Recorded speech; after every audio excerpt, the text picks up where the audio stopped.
بسم الله الرحمن الرحیم. اعوذ باللہ من الشیطان الرجیم. بسم اللہ الرحمن الرحیم. الحمدللہ رب العالمین والصلاة والسلام علی محمد وآلہ اجمعین واللعنۃ الدائمۃ علی اعداء محمد وآل محمد. اما بعد، وفقنا اللہ وإیاکم للعلم والعمل الصالحین انشاءاللہ تعالی. جو متن ہے سعد، وہ یہاں سے شروع ہوتا ہے کہ وَأَمَّا الْفِعْلُ فَثَلَاثَةُ أَقْسَامٍ ماضٍ وَيُعْرَفُ بِتَاءِ التَّأْنِيثِ السَّاكِنَةِ وَبِنَاؤُهُ عَلَى الْفَتْحِ كَضَرَبَ إِلَّا مَعَ وَاوِ الْجَمَاعَةِ فَيُضَمُّ كَضَرَبُ أَوِ الضَّمِيرِ الْمَرْفُوعِ الْمُتَحَرِّكِ فَيُسَكَّنُ كَضَرَبْتُ وَمِنْهُ نِعْمَ وَبِئْسَ وَعَسَى وَلَيْسَ فِي الْأَصَحِّ. یہاں پہ جو ہماری گفتگو کا شجرہ ہے وہ یوں ہے کہ ہم نے کہا کہ علم نحو جو ہے وہ کلمہ اور کلام کے بارے میں کیا ہے گفتگو کرتا ہے. اور کلمہ کی کیا ہے مصنف نے تعریف کی سب سے پہلے، اور کہا کہ کلمہ سے مراد کیا ہے؟ قول مفرد. ٹھیک ہے، یعنی ایک قول ہو، یعنی ایک ایسا لفظ ہو کہ جس کا معنی ہو اور وہ مرکب بھی نہ ہو، مفرد ہو، تو اس سے ہم کیا کہیں گے؟ کلمہ کہیں گے. پھر کلمہ کے 3 اقسام بیان کی: اسم، فعل اور حرف. پھر اسم کی کیا 2 قسمیں بیان کی: اسم معرب اور اسم مبنی. پھر اسم مبنی کی کتنی اقسام بیان کی؟ 4 اقسام بیان کی. اور ان کو بیان کرنے کے بعد اسم معرب کو کیا نہیں چھیڑا، اس کو چھوڑ دیا. اس کے بعد میں کیا ہے گفتگو کریں گے. پھر گفتگو سیدھی شفٹ کس کے اوپر کر دی؟ فعل کے اوپر کیا شفٹ ہو گئی گفتگو. ٹھیک ہے جی. علم کی یعنی فعل جو اس کی دوسری قسم ہمارے پاس کلمہ کی بنے گی وہ کیا؟ فعل ہے. فعل کی ہمارے پاس 3 ہی قسمیں ہیں، یعنی فعل ٹوٹل ہمارے پاس 3 طرح کے ہیں. ٹھیک ہے، ماضی ہو گیا، مضارع ہو گیا اور امر ہو گیا.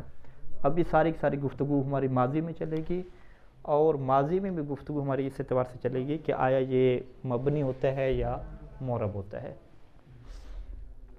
جو تیسری قسم ہے کلمہ کی حرف، وہ انشاءاللہ بعد میں آئے گی. وہ سارے کے سارے مبنی ہوتے ہیں حرف. تو فعل کے بارے میں بھی، فعل ماضی کے بارے میں گفتگو ہوگی. مصنف نے کیا کیا کہ فعل کی تعریف بیان نہیں کی، پھر فعل ماضی کی تعریف بھی بیان نہیں کی، سیدھی جو ہے وہ فعل ماضی کی علامات کے ہیں ذکر کی ہیں، جس طرح اسم میں کیا تھا. اسم میں بھی تعریف بیان نہیں کی تھی، اسم کی علامات بیان کی تھیں کہ اسم کی ایک علامت ظاہری ہوتی ہے اور ایک علامت معنوی ہوتی ہے. علامت ظاہری ایک شروع سے، ایک آخر سے، اور علامت معنوی کوئی حدیث عنہ والی. فعل کی بھی یہاں پہ کیا یہی انہوں نے سسٹم کیا کہ تعریف وغیرہ نہیں کی. فعل کی تعریف ہمارے لیے واضح ہے کہ فعل جو ہے وہ کسی کام کے اوپر دلالت کرتا ہے، اور وہ جو کام ہے اسے ہم عربی میں کیا کہتے ہیں؟ حدث. ٹھیک ہے، اور اس کام میں کیا ہے زمانوں میں سے کوئی ایک زمانہ کیا پایا جاتا ہے. اگر ماضی کا زمانہ ہو تو فعل ماضی ہوگا، اگر استقبال کا ہو تو مضارع، حال میں بھی مضارع ہو سکتا ہے، لیکن امر میں ہمیشہ کیا رہے گا؟ حال ہی رہے گا. اچھا جی، اب علامت انہوں نے کیا بیان کی یہاں پہ؟ علامت انہوں نے یہ بیان کی کہ اس کی علامت کیا ہے؟ ایک ہی علامت بیان کی کہ ایک ہی علامت ہے کہ تائے تانیث ساکنہ، کہ جو ساکن تا ہوتی ہے وہ اس کے ساتھ لگتی ہے. ساکن تا ہمیشہ کیا ہے؟ وہ تائے طویل ہی رہتی ہے. یہ جو گول تا ہوتی ہے، ٹھیک ہے، جو عائشہ کے اندر ہے، اور اسی طریقے سے جو ہے وہ قراست ان کے اندر ہے، اور جو مؤنث چیزیں ہیں، تو یہ جو گول تا ہوتی ہے اس کو حقیقت میں نحو کی کتابوں میں، سر کتابوں میں ہا سے کیا تعبیر کیا جاتا ہے؟ تا سے تعبیر نہیں کیا جاتا ہے، اس سے ہا سے تعبیر کرتے ہیں. جب بھی تا کی بات آتی ہے نا تو وہاں تا ساکنہ کہتے ہیں، تو اس سے یہی جو تا طویل لمبی ہوتی ہے یہ والی کیا ہوتی ہے؟ مراد ہوتی ہے.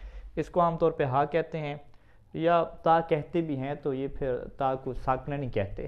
ٹھیک ہے، تا ساکنہ سے فقط مراد یہ والی تا ہوتی ہے کہ جو لمبی ہوتی ہے اور اس طرح کی کیا ہوتی ہے؟ ساکن ہوتی ہے. یہ ایسی تا ہے کہ جو اسم کے اوپر کیا نہیں لگتی، یہ فقط کس کے اوپر لگتی ہے؟ فعل کے اوپر، اور فعل میں بھی سے مضارع اور امر کے اوپر بھی نہیں لگتی، فقط کس کے اوپر لگتی ہے؟ ماضی کے اوپر لگتی ہے. جبکہ یہ والی جو گول تا ہے یہ اسم کے اوپر لگتی ہے. ٹھیک ہے، اسم فاعل جو ہے وہ ضاربۃ، عالمۃ، اس طریقے سے کیا ہے یہ تا استعمال ہوگی. تو لہٰذا ابھی جو مصنف نے یہاں پہ کہا کہ فعل ماضی کی علامت تائے تانیث ساکنہ ہے، تو اس سے یہ گول والی تا کیا مراد نہیں ہے. اس کو یا تو وہ ہا کہتے ہیں یا تا کہتے ہیں، تو وہ تا کیا ساکنہ نہیں ہوتی، وہ عائشۃ، ضاربتن عالمتن، وہ تا ساکنہ نہیں ہوتی، وقف کریں گے تو ساکن ہو جائے گی، لیکن جب وقف کریں گے تو وہ پھر ہا بن جائے گی۔ مثلا ضاربتن کو وقف کریں گے تو اسے کیا پڑھیں گے؟ ضاربہ پڑھیں گے۔ عالمتن کو وقف کریں گے تو عالمہ پڑھیں گے۔ عائشۃ کو وقف کریں گے تو عائشہ کریں گے۔ فاطمۃ کو وقف کریں گے تو فاطمہ پڑھیں گے، اس طرح سے ہے۔ تو وہ ہا اسی وجہ سے اسے عام طور پہ کیا ہے، ہا کتابوں میں کیا کہا جاتا ہے، ٹھیک ہے۔ اچھا، یہ جو تائے تانیث ساکنہ ہے یہ کہتے ہیں کہ فقط ماضی کی علامت ہے، یعنی اگر ہمیں کلام عرب میں کوئی بھی ایسی چیز ملتی ہے کہ جس کے اوپر تائے تانیث ساکنہ لگی ہوئی ہے تو ہم سیدھا کہہ دیں کہ یہ کیا ہے، فعل ماضی ہے، ہم اسے کیا اسم نہیں کہیں گے، اسے کیا کہہ دیں گے؟ فعل، اور وہ فعل بھی کیا ہے، فعل ماضی کہہ دیں گے۔ یہ علامت بیان کرنے کے بعد پھر یعنی یہ پہلا نقطہ ہو گیا، ٹھیک ہے۔ یعنی ہم یوں کہیں گے کہ فعل ماضی میں جو سب سے پہلی چیز ہے وہ انہوں نے کیا بیان کی؟ اس کی علامت بیان کی۔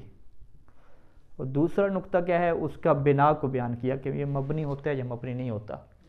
تو اس کو مصنف نے بیان کیا کہ یہ مبنی علی الفتح ہوتا ہے، ٹھیک ہے جی۔ یعنی جو فعل ماضی کی ہم قسم بنا لیں کہ فعل ماضی کی کیا ہوتے ہیں؟ صیغے مبنی علی الفتح ہوتے ہیں، سوائے کیا ہے؟ دو صیغوں کے۔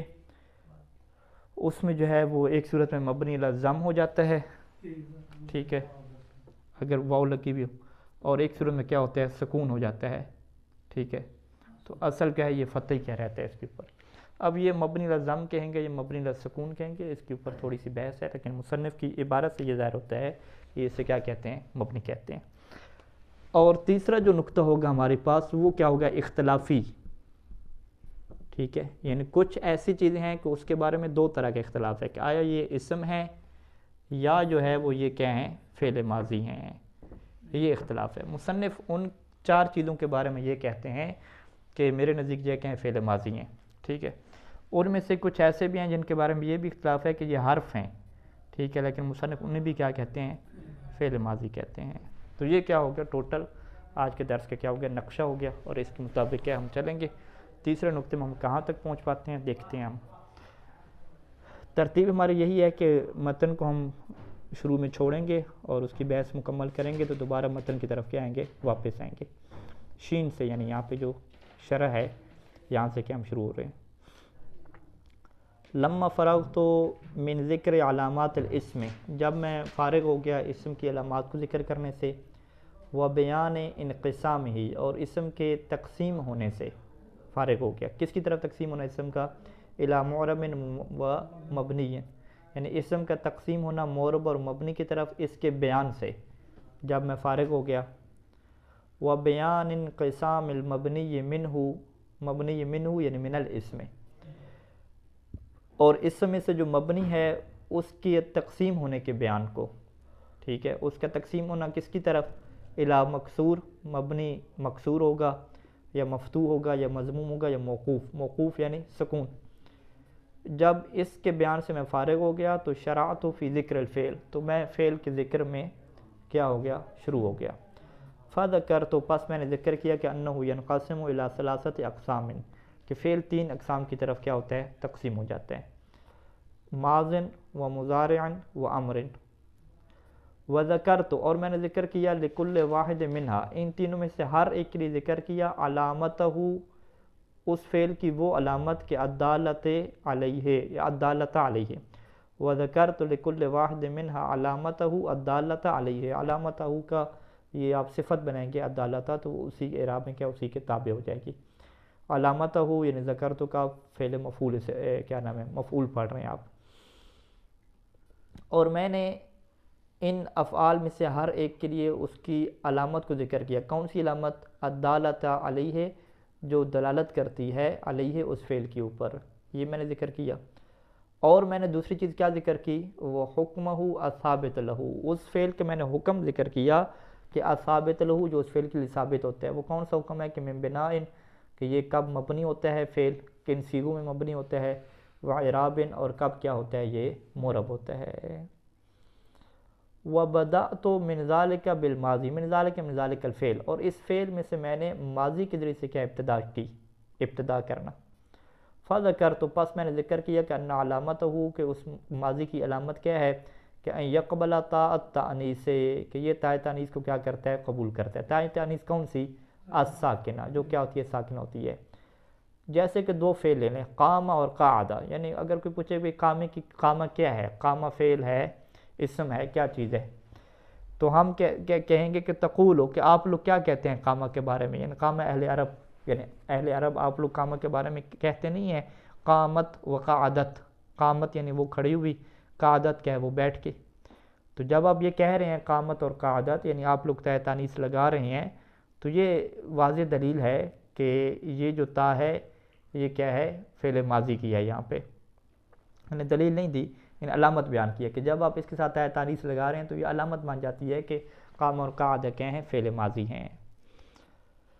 وَأَنَّ حُكْمَهُ فِي الْأَصْلِ، اور فعل ماضی کا جو اصل حکم ہے وہ کیا ہے، البناء علی الفتح، کہ یہ کیا ہوتا ہے، مبنی علی الفتح ہوتا ہے.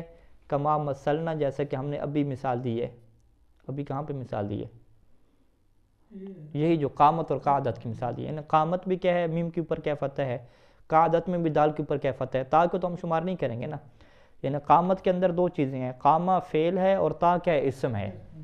ٹھیک ہے، اس کی وجہ کیا ہے کہ آپ تا کے اندر علامت موجود ہے اسم کی. وہ کون سی علامت ہے، پیچھے گزری ہے نا، ہاں یہ تا ساکن ہے قامت کی.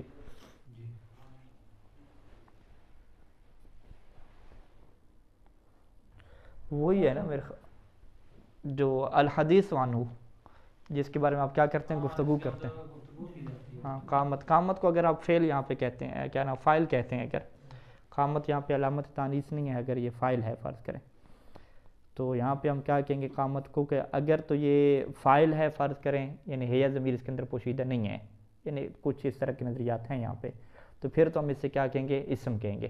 لیکن عام طور پہ جو نظریہ مشہور ہے کہ قامت کے اندر جو تا ہے یہ فقط علامت تانیث ہے اور یہ حرف ہے، اور جو فاعل اس کا ہے وہ تا نہیں ہے، وہ ہے یا ضمیر کیا ہے اس کے اندر پوشیدہ ہے. ٹھیک ہے، تو بہرحال تا جو خود اس کی تا ہے نا، وہ اس کی علامت نہیں ہے، کیا نام ہے، فعل کا آخر نہیں ہے. یا تو وہ علامت تانیث ہے مشہور نظریے کی بنیاد پہ، اگر آپ اسے علامت تانیث مانتے ہیں تو وہ کس میں جائے گی، حرف میں جائے گی.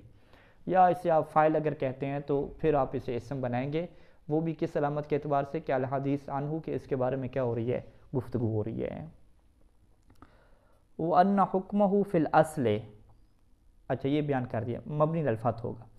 وقد یخرج عنہ الی الضم، مبنی علی الفتح سے یہ خارج ہوتا ہے الی الضم، ضم کی طرف، یعنی مبنی علی الضم بنتا ہے. وذالک، اور یہ کہاں پہ ہوتا ہے کہ اذا اتصلت بہ واو الجماعت، کسی بھی فعل ماضی کے ساتھ جب واو جماعت لگے گی تو اب اس فعل ماضی کا جو آخری حرف ہے، آخری حرف سے کیا مراد ہوتا ہے، لام الفعل، وہ کیا ہو جائے گا جی، مبنی علی الضم ہو جائے گا. کا قول کا، جیسے کہ آپ کہتے ہیں اسی مثال میں قامو اور قعدو کہتے ہیں، قامو میم پہ کیا ہے، ضمہ ہے، تو یہ مبنی علی الضم ہو جائے گا. قعدو میں بھی کیا یہی چیز ہے. اچھا کچھ لوگ اسے کہتے ہیں کہ یہاں پہ جو ہے وہ اصل میں یہ مبنی علی الفتح ہی ہے قامو، لیکن واو کی ایک ایسی خصوصیت ہے کہ واو اپنا جو ہے نا ماقبل جو ہے وہ ضمہ چاہتا ہے. ٹھیک ہے، تو اس وجہ سے جو ہے وہ ہم نے کہا کہ واو کے مطابق حرکت ہو جائے، کچھ صرفیوں نے ایسا کہا. تو یہ جو حرکت ہے یا میم یہ دال کے اوپر، یہ عارضی اس کے اوپر کیا آگئی، حرکت آگئی، تو اصل میں کیا ہے، یہ مبنی الفتح ہی ہے. لیکن جو ہے وہ مصنف کی عبارت سے یہ ظاہر ہے کہ نہیں، آپ اسے مبنی علی الضم ہی کہیں گے سیدھا. نتیجہ ہے کہ یہ کوئی خاص فرق نہیں نکلتا. او الی السکون، او الی السکون کا کیا مطلب، یعنی یخرج عنہ الی الضم میں پیچھے کہا تھا کہ یخرج عنہ یعنی مبنی علی الفتح سے فعل ماضی خارج ہو جاتا ہے الی الضم، ضمہ کی طرف. اب عبارت کیا بنے گی، او الی السکون، یا مبنی علی السکون کی طرف. وذالک، اور وہ کب ہوتا ہے کہ اذا اتصل بہ الضمیر المرفوع المتحرک، کہ جب اس فعل کے ساتھ متصل ہو وہ ضمیر جو مرفوع ہو. ضمیر مرفوع کو ضمیر فاعلی بھی کہتے ہیں، فاعل کی ضمیر. اور المتحرک، اور وہ ضمیر کیا ہو، متحرک ہو، ساکن نہ ہو. ٹھیک ہے، یعنی اس سے کیا لگتا ہے کہ جو ضربت میں جو تا لگی ہے نا، یہ کیا ہے، فرض کریں کہ ہم کہہ سکتے ہیں کہ ساکن ہے ضمیر، اور جو ضربتوں میں تا لگی ہے یہ ساکن نہیں ہے، یہ متحرک ہے. ضربتا میں جو لگی ہے ضمیر تا، یہ بھی کیا ہے، متحرک ہے. ٹھیک ہے، تو اب یہ جو ضربتا میں جو لگی ہے ضمیر تا، یہ بھی کیا ہے، متحرک ہے. ٹھیک ہے، ضربتا میں جو لگی ہے ضمیر تا، یہ بھی کیا ہے، متحرک ہے. ٹھیک ہے، اب یہ بات کلیئر ہے. تو ضمیر مرفوع متحرک اگر لگے گی اس کے ساتھ تو پھر وہ کیا ہو جائے گا؟ مبنی علی السکون ہو جائے گا، اس کا آخر کیا ہو جائے گا؟ ساکن ہو جائے گا۔ اچھا انہوں نے مثالیں وہی قامہ وغیرہ کی دے رہے ہیں، جیسے قمتو اور قعدتو ہے۔ قمتو یعنی میں کھڑا ہوا، قعدتو میں کھڑا ہوا، قعدتو میں کیا بیٹھا۔ یہ اصل میں قامت سے کیا ہم نے گردان کی تھی؟ قامہ اصل میں کیا تھا؟ قامہ تھوڑی صرف یہاں پہ قاومہ تھا نا، ہاں جب آپ قاومہ سے گردان کر کے لے کر آئے تو چھٹا سی کیا بنا؟ قوامنا، ٹھیک کہہ رہے ہیں، ہاں قوامنا بنتا ہے۔ پھر قوامنا سے آپ قوامتا نہیں پڑھتے، اصل میں کیا بنتا ہے؟ قوامتا بنتا ہے نا۔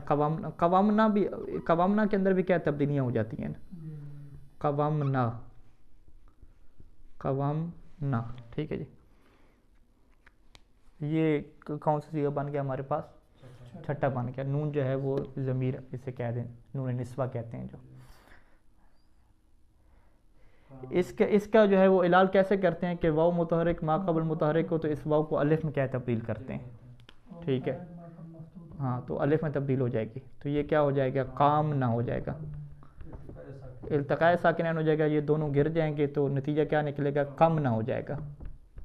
اب اس کو دیکھنا پڑے گا کہ اس کا مضارع جو ہے اس کا عین الفعل جو ہے وہ مضموم ہے یا مکسور ہے۔ اب مضموم ہوگا تو اس کی جو آئے گی قاف پہ جو حرکت آئے گی وہ ضمہ آ جائے گی، یا اس کو یوں کہتے ہیں، یا اسے کیا کہتے ہیں کہ قاف کو آپ ضمہ دیں تاکہ یہ دلیل مان جائے کہ اس کے بعد جو حرف گرا ہے وہ واو ہے، ٹھیک ہے، یعنی اس نشانی کے لیے کہ اس کے بعد جو حذف ہوا ہے وہ واو ہے، تو یہاں پہ قاف کو کیا دیتے ہیں؟ ضمہ دے دیتے ہیں، تو اس وجہ سے قمنا ہو جاتا ہے۔ پھر قمنا سے ساری جو ہے وہ گردان جو ہے وہ اس طریقے سے ہو جاتی ہے، قم تو ہو جاتی ہے، ٹھیک ہے۔ کوئی ایسا صیغہ نہیں ہے کہ جس کے مطلب فقط الف گرے یا گرے؟ یا گرے تو وہ پھر وہ ہو جاتا ہے، مثلا اگر یا ہوتی تو قمنا ہو جاتا، مثلا عیدنا جو ہے وہ آیدہ سے فرض کریں ہے، یا لیکن اس کا جو عین الفعل ہے وہ بھی تو دوسرا ہے، یعنی کسرہ ہے یا فتح ہے، وہ تو یہاں پر یا عبداللہ کہتے ہیں اصل واو الف میں نے جو با کو آپ لیں، تقریر میں جو میں نے قانون پڑھا تھا وہی پڑھا تھا عین الفعل کے حوالے سے، ٹھیک ہے، یہ ہو گیا۔ با میں آپ کیا کہتے ہیں؟ مثلا بایا ہے نا وہاں پہ لفظ، ٹھیک ہے، بایا سے جب آپ اس گردان پہ بولتے ہیں تو بیانا ہو جاتا ہے نا، بیانا اس کا کیا ہے؟ مضارع کیا ہے؟ ہاں با یبی ہوئے، کسرہ ہے نا وہاں پہ، کسرہ یعنی بات ایک ہی ہو جاتی ہے، تو یہاں پہ وہ بے انا اسے پڑھ دیتے ہیں۔ بے انا کیوں پڑھتے ہیں؟ تاکہ یہ دلیل بنے کہ اس کے بعد جو حذف ہے وہ کیا یا ہے۔ دیکھیں اس کی کچھ مبارک تلاش کریں کہ یہ والا قانون ٹھیک بنتا ہے یا پر ٹھیک ہے۔ دیکھا تھا وہ مضارع والا، اچھا میرے ذہن میں یہ والا قانون ہے، ٹھیک ہو گیا جی۔ اچھا قمتو وقعدتو وقمنا قعدنا ونسوہ جو انہوں نے جمع لگتی ہے قمنا اور قعدنا، ان سب مثالوں میں شاہد مثال کیا دکھانا چاہ رہے ہیں ہمیں؟ قمنا کی میم دکھانا چاہ رہے ہیں اور قعدنا کی دال دکھانا چاہ رہے ہیں کہ یہ دیکھیں ساری کی ساری کس پہ ہوگی؟ مبنی علی السکون کے اوپر کیا ہو گئی۔ وتلخص عن ذالک، خلاصہ اس بات سے کیا نکلا کہ ان لہو ثلاث حالات، کہ فعل ماضی کے کتنے حالات ہیں جی؟ 3 قسم کے حالات ہوتے ہیں۔ ایک ضمہ کی حالت ہوتی ہے، یعنی مبنی علی الضم ہوتا ہے، مبنی علی الفتح ہوتا ہے اور مبنی علی السکون ہوتا ہے، اور اس میں سے جو اصل ہے انہوں نے یہاں پہ کیا قرار دیا ہے؟ فعل کے مبنی علی الفتح کو کیا قرار دیا ہے؟ اصل قرار دیا انہوں نے بنا، ٹھیک ہے۔ یہاں پہ یعنی اصل چیز تو بنا میں کیا ہے؟ سکون ہے، یعنی ہم یوں سوال اٹھاتے ہیں کہ پیچھے جو ہم نے نظریہ پڑھا کہ جب مصنف نے جو ہے وہ ذکر کیا کہ اسم کی جو آخری قسم ہے مبنی میں سے، وہ کون سا اسم کی قسم ہے؟ مبنی علی السکون کی، پھر وہاں پہ کہا کہ شاید کسی کو یہ توہم نہ ہو جائے کہ میں نے مبنی علی السکون کو آخر پہ ذکر کیا تو وہ کہیں کہ یہ اصل نہیں تھی، یہ فری چیز ہے، اس وجہ سے آخر پہ ذکر کیا ہے، تو وہاں پہ کیا کہا کہ نہیں، اسم میں جو اصل ہے وہ کیا؟ مبنی علی السکون ہونا ہے۔ جب فعل کی بات آئی تو فعل میں بھی تو ایک سکون تھا، لیکن وہاں پہ اس سکون کو انہوں نے مبنی علی الاصل نہیں کہا فعل ماضی میں، بلکہ اسے کیا کہا جی؟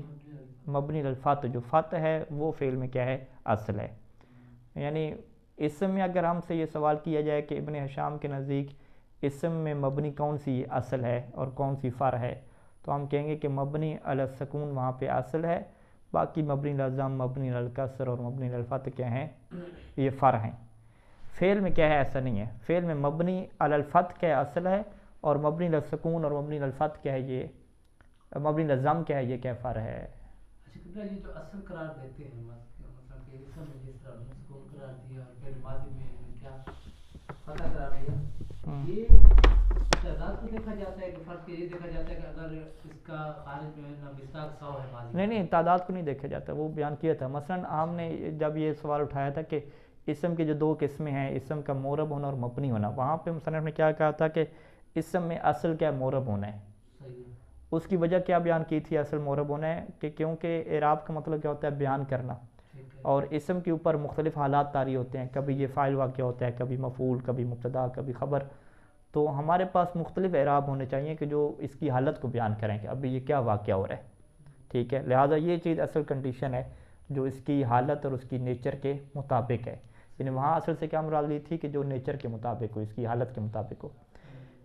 اسی طریقے سے جب اسم کی اقسام میں آئے اور وہاں پہ کہا کہ اسم کی اقسام میں مبنی علی السکون ہے، تو وہ بھی اس وجہ سے ہے کہ جو سکون ہے وہ بنا کے نیچر کے مطابق ہے۔ بنا کیا مطلب ہونا، ایک چیز ثابت قدم ہو جانا، تو ثابت قدم میں کیا ہے کہ آپ کوئی اس کے اوپر حرکت وغیرہ نہ لگائیں، حرکت کے بغیر جیسے چلتی آ رہی ہے چیز، ٹھیک ہے، وہ چلتی جو آ رہی ہوتی ہے چیز سکون ہوتی ہے، کوئی اس کے اعراب وغیرہ نہ ہو، تو اسے لہٰذا کہہ دیا کہ اصل تو کیا ہوتا ہے، سکون ہوتا ہے۔ ہر فعل، ہر اسم، ہر حرف کی اپنی اصل نیچر کیا ہے کہ وہ ساکن ہوتا ہے، اعراب بعد میں اس کے اوپر کیا لگتے ہیں، تو لہٰذا وہاں پہ کیا کہا کہ اصل کیا ہے، سکون ہونا ہے۔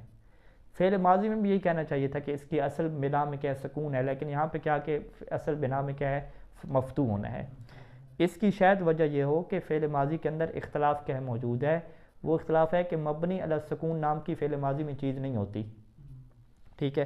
اب ان سے جب ہم سوال کرتے ہیں کہ یہ جو آپ جب مثال بناتے ہیں ضربتو، ٹھیک ہے جی، یا ضربتا آپ نے مثال بنائی، تو ضربتا مثال میں آپ نے کیا کیا جی، مبنی علی السکون کیا، تو یہاں تو مبنی علی السکون ہو گیا، پھر کیا کریں گے، تو وہ جو نحوی کہتے ہیں کہ نہیں یہ مبنی علی السکون کیا، ہم اسے نہیں کہیں گے، ہم کہیں گے کہ یہ اصل میں کیا ہے، مبنی علی الفتح ہے۔ اور چونکہ ایک عارضے اور مشکل پیش عربوں کو یہ آ گئی کہ اگر یہاں پہ ہم مبنی علی الفتح پڑھتے، ٹھیک ہے، یہ بھی مبنی علی الفتح پڑھتے، تو یہاں پہ 4 حرکتیں کیا ہیں، اکٹھی ہو جاتی، اور 4 حرکتوں کو اکٹھا پڑھنا کیا ہے، زبان کے اوپر ثقیل ہوتا ہے، تو زبان کے ثقل کو کم کرنے کے لیے، زبان کے بھاری پن کو آسان کرنے کے لیے اس کی جو فتح تھی اس کو کنورٹ کر دیا کس میں، سکون میں کیا کنورٹ کر دیا، تو لہٰذا وہ اصل اس کی مبنی علی الفتح چل رہی تھی، سکون اس کے اوپر آیا، یا ضربو میں جو با کے اوپر ضمہ آ گیا، وہ کیا ہے، عارضہ ایک لاحق ہوا، مشکل ایک دوسری پیش آئی، تو اس وجہ سے ان کو جانا پڑا کس کی طرف، سکون کی طرف یا ضمہ کی طرف جانا۔ اس کی جو نیچر کنڈیشن چلتی ہے 14 کے 14 صیغوں میں، وہ کیا مبنی علی الفتح کی کیا چلتی ہے، تو یہ ایک رائے موجود ہے، تو شاید اس وجہ سے جو ہے وہ مصنف نے کہا ہو کہ چونکہ مبنی، یہ تبدیلی عامل کی وجہ سے نہیں ہے، کسی اور وجہ سے، یہ ثقل کی وجہ سے آئی ہے، ٹھیک ہے، ثقل کی وجہ سے جو تبدیل آئی ہے اسے اعراب تو ہم نہیں کہتے، ٹھیک ہے، لہٰذا اب سے مورب بھی نہیں کہیں گے، اور مبنی علی السکون آپ الگ سے بنائے وہ آپ نہیں کہہ سکتے، کیونکہ شروع سے تو ایسا مبنی نہیں ہے، شروع سے یہ فتح کے اوپر تھا، یہ تبدیل ہے، تو یہ ایک فہم ہے، سمجھنا ہے، ٹھیک ہے، اس میں یعنی ان چیزوں کا کوئی ثمرہ ظاہر نہیں ہوتا نحو میں، آپ دیکھیں اچھا مبنی علی السکون ہم اسے مبنی علی السکون کہیں یا مبنی علی الفتح کہیں، ترجمے میں کیا فرق پڑے گا، معنی میں کیا پڑے گا، کوئی فرق نہیں پڑے گا، فقط وہ قوانین میں فرق پڑے، یعنی ایک ایسے قانون میں فرق پڑے گا کہ جس قانون کا ترجمہ اور مطلب کے اوپر کوئی اثر نہیں ہے، ٹھیک ہے جی، یعنی کسی چیز کو مزید مطلب تفصیل دے کر وہ قانون کے مطابق بنا دینا، قانون کے مطابق ہم بنا رہے ہیں، ورنہ اس کا اثر نہیں ہے۔ اچھا جی، ولما کان من الافعال الماضیہ مختلف فی فعلیتہ یا مختلف فی فعلیتہ، ولما کان، اور جب افعال ماضیہ میں سے کچھ ایسے ہیں، ما یعنی کچھ ایسے ہیں کہ اختلف فی فعلیتہ، کہ جن کی فعلیت کے بارے میں کیا کیا گیا، اختلاف کیا گیا ہے، تو نصصت علیہ، تو اس کے اوپر میں نے نص قائم کی، ونبہت، اور یہ متوجہ کیا میں نے کہ علی ان الاصح فعلیتہ، کہ صحیح ترین نظریہ کیا ہے، ان کا فعل ہونا ہے، وہ 4 کلمات، اور وہ ہمارے پاس کیا ہیں، 4 کلمات ہیں، نعمہ یعنی بہت ہی اچھا ہے، بئسا یعنی بہت ہی برا ہے، عصا یعنی شاید کے معنی میں آتا ہے، اور لیسا کیا ہے نہیں کے معنی میں آتا ہے، ما نافیہ کے معنی میں۔ نعمہ اور بیسا کو کیا کہتے ہیں؟ مثلا نحو میں کچھ نحوی افعال مد کہتے ہیں اور افعال ضم کہتے ہیں۔ نعمہ یعنی وہ کسی کی تعریف بیان کرنی ہو تو وہ افعال مد کہتے ہیں۔ عصا شاید، عصا کون ہے؟ شاید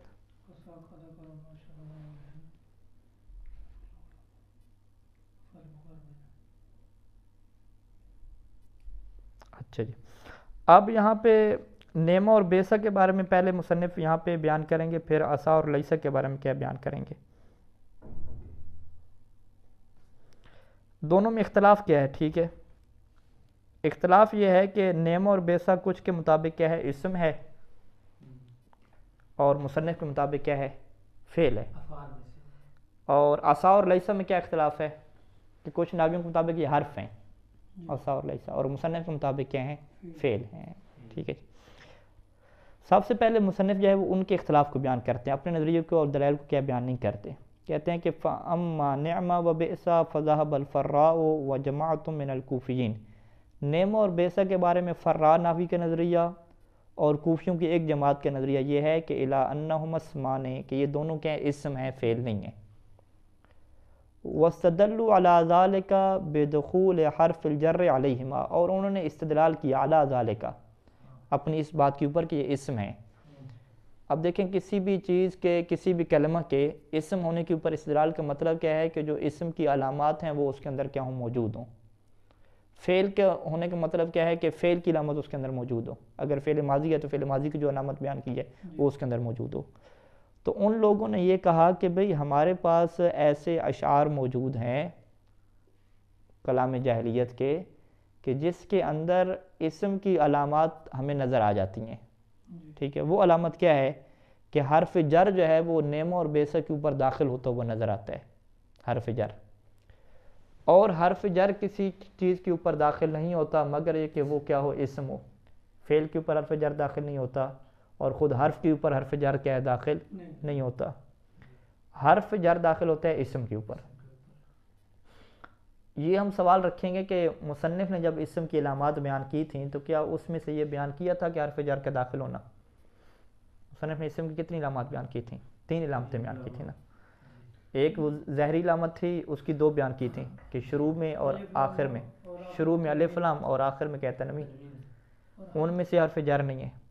ایک علامت معنوی بیان کی تھی کہ حدیث عنہ، کہ جس کے بارے میں آپ کیا کریں؟ گفتگو کریں۔ حرف جر کو بیان نہیں کیا علامت کے طور پہ۔ تو ہم اس کی جو ہے وہ یوں بیان کرتے ہیں کہ کسی چیز کے بارے میں اگر آپ بات کرتے ہیں تو ہو سکتا ہے کہ آپ اسے مجرور اور مضاف الیہ بنا کے کیا بات کر رہے ہوں، تو یہ بھی بات کرنا ہے۔ یعنی کسی چیز کے بارے میں بات کرنا کیا مطلب ہے؟ کہ آپ اسے کبھی فاعل بنائیں گے، کبھی آپ اسے مفعول بنائیں گے، کبھی آپ اسے مبتدا بنائیں گے، کبھی خبر بنائیں گے، اور کبھی اسے کیا بنائیں گے جناب علی؟ مجرور بنائیں گے، مضاف الیہ بنائیں گے۔ تو مضاف الیہ اور مجرور جو معنی کے اعتبار سے ہے یہ بھی تو آپ اس کے بارے میں بات کر رہے ہوتے ہیں نا۔ جیسے ہم کہتے ہیں کہ اس گھر کے اندر کون کون ہے، تو اس گھر کے بارے میں ہم نے بحث کی کہ اس گھر کے اندر کون کون ہے، تو اب ہمیں کیا لگانا پڑے گا؟ فدار، فی لگانا پڑے گا۔ تو فی لگا کے ہم نے گھر کو کیا بنایا؟ موضوع گفتگو بنایا۔ تو یہ کون سی علامت ہوگی؟ حدیث عنہ والی ہوگی، جو مصنف نے کیا بیان کی تھی۔ یعنی اگرچہ مصنف نے اس کو پریکٹیکل طور پہ بیان نہیں کیا، لیکن یہ ساری چیزیں کس کے اندر آ جاتی ہیں؟ حدیث عنہ کے اندر آ جاتی ہیں۔ تو اسی وجہ سے جو ہے وہ فرا اور جماعت کی جو کوفیوں کی ایک جماعت ہے وہ استدلال کرتی ہے کہ ہمیں جو ہے وہ عربوں کے کلام میں ایسی مثالیں اور ایسے اشعار مل جاتے ہیں کہ جس میں نعمہ اور بیسا کے اوپر حرف جر موجود ہے۔ بس جب حرف جر موجود ہے تو خود ابن حشام نے کہا کہ الحدیث عنہ، کہ جس کے بارے میں آپ گفتگو کر سکیں وہ اسم ہوتا ہے، تو حرف جر لگاتی اسی چیز کے اوپر ہیں کہ جس کے بارے میں ہم کیا کر رہے ہوں؟ موضوع گفتگو سے بنا رہے ہوں۔ تو بس ثابت ہو گیا کہ یہ کیا ہو جائیں گے؟ اسم ہو جائیں گے۔ ٹھیک ہے، مصنف یہاں پہ انشاءاللہ اس کو رد کریں گے اور بیان کریں گے کہ یہ حرف جر ایک محذوف کے اوپر داخل ہوا ہے، اور وہ چیز محذوف کیا تھی؟ اسم تھا، فعل کے اوپر ڈائریکٹ داخل نہیں ہوا۔ مثال کے طور پہ وہ کیا لے کر آتے ہیں جی پرانے زمانے کے کلمات میں سے؟ وَاسْتَدَلُّوا عَلَىٰ ذَلِكَ، انہوں نے ان نعمہ اور بیسا کے اسم ہونے کے اوپر استدلال کیا بِدُخُولِ حرف الجر علیہما، کہ حرف جر ان دونوں کے اوپر داخل ہوتا ہے، فی قول بعض سے کیا مراد ہے؟ بعض اہل عرب، جو بعض قدیمی عرب ہیں ان کے اقوال میں، ان کی باتوں میں، ان کے کلام میں حرف جر داخل ہوتا ہوا ہمیں نظر آتا ہے۔ جیسے فرض کریں وَقَدْ بُشِّرَ بِبِنْتٍ، جب اسے بشارت دی گئی کہ بھئی آپ کے ہاں کیا بیٹی ہوئی ہے عربوں کے ہاں، تو وہ آگے سے کیا کہتے تھے؟ وَاللَّهِ مَا هِيَ بِنِعْمَ الْوَلَدِ، واللہ اللہ کی قسم، ما ہیا یہ لڑکی نہیں ہے، بنعم الولد اچھی اولاد نہیں ہے، ٹھیک ہے جی، یہ کوئی اچھی اولاد نہیں ہے۔ اب یہاں پہ شاہد مثال کہاں پہ ہے؟ نیما یہاں پہ کھڑا ہوا ہے، اور نیما کے اوپر کیا ہے؟ حرف جارہ با لگا ہوا ہے۔ تو حرف جارہ جب با لگ گیا نیما کے اوپر تو آپ کیا کہیں گے جی؟ اسے فعل کہیں گے یا اسم کہیں گے؟ اسم کہیں گے، فعل کے اوپر تو حرف جارہ لگتا نہیں ہے، فعل کے بارے میں تو گفتگو ہوتی نہیں ہے، تو لہٰذا یہ دلیل بن گیا کہ نیما یہاں پہ کیا ہے؟ اسم ہے۔ لیکن نیما ایسے پڑھ رہے ہیں، یعنی اسے آپ نیمن نہیں پڑھتے، اسم ہے، کیونکہ وہ نیما کو کیا کہتے ہیں؟ یہ اسم ہے اور یہ کیا ہے؟ مبنی ہے، ٹھیک ہے، یہ مورب نہیں ہے، اسم مورب نہیں ہے، مبنی ہے، تو مبنی ہونے کی وجہ سے کیا پڑھتے ہیں آپ؟ اسے اسم پڑھتے ہیں۔ اچھا، یہ تو نیما کے بارے میں ہو گیا۔ بیسا کے بارے میں جو کچھ بات کہتے ہیں وقول آخر، دوسرے عرب کا کیا کہنا ہے؟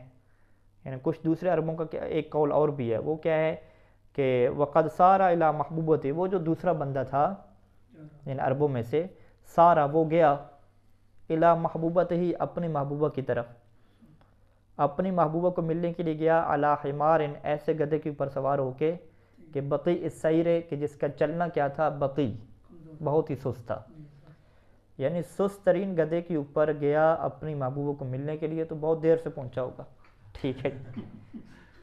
تو اب اس نے آگے سے جملہ کیا کہا؟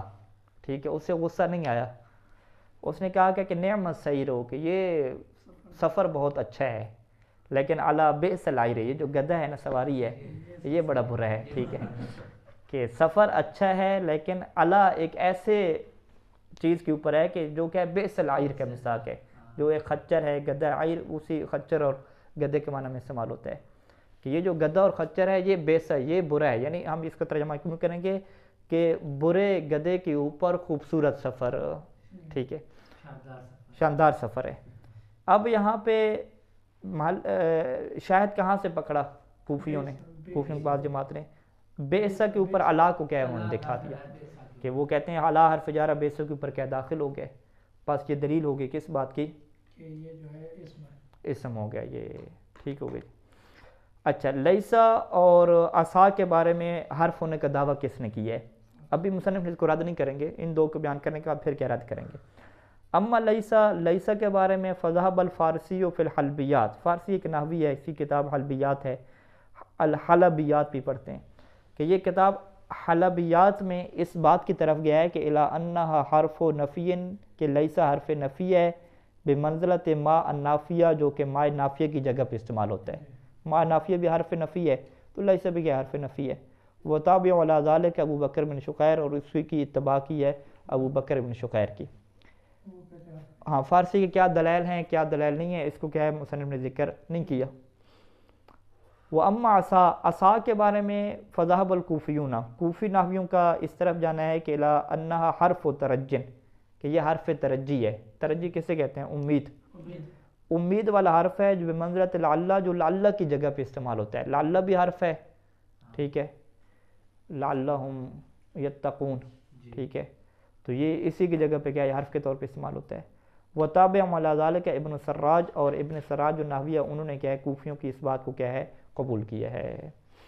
یہاں تک کہ ہم گفتگو کو مکمل کرتے ہیں، اور مصنف کا جو اعتراض و دلائل ہے انشاءاللہ اس کو کیا ہے؟ کل بیان کریں گے۔ یعنی خلاصہ کلام کیا ہوا درس کا، کہ فعل ماضی کی مصنف نے علامت بیان کی ہے، اور وہ علامت کیا ہے؟ تائے تانیث ساکنہ ہے، اور اس کے بعد بیان کیا کہ فعل ماضی جو مبنی ہے اس میں سے اصل کیا ہے؟ مبنی علی الفتح ہونا ہے، اور دوسری دو پھر کون سی بچتی ہیں؟ مبنی علی الضم، کہ جب واو لگے، اور مبنی علی السکون، کہ جب ضمیر فاعلی متحرک لگے، ٹھیک ہو گیا۔ اس کے بعد مصنف نے کہا کہ چار چیزیں ایسی ہیں جن کے بارے میں اختلاف ہے۔ نیما اور بیسا کے بارے میں یہ اختلاف ہے کہ یہ دونوں اسم ہیں یا دونوں کیا فعل ہیں۔ کچھ ناویوں نے اسے اسم اس دلیل کی وجہ سے بنایا ہے کہ اس کے اوپر حرف جارہ لگتا ہوا ہمیں کیا ہے؟ نظر آتا ہے، جبکہ جو ہے وہ مصنف اس کو کیا کریں گے؟ رد کریں گے۔ اور دوسرے دو کون سے بچتے ہیں؟ لیسا اور عصا، یعنی عصا اور لیسا۔ عصا اور لیسا کے بارے میں دلائل ذکر نہیں کیے، فقط اتنا ذکر کیا کہ عصا کو وہ نفی کیا نام ہے لعلہ کی جگہ پہ رکھتے ہیں، اور لیسا کو کیا ہے ما نافیہ کی کیا ہے جگہ پہ رکھتے ہیں۔ وصلی اللہ علی محمد وآلہ اجمعین۔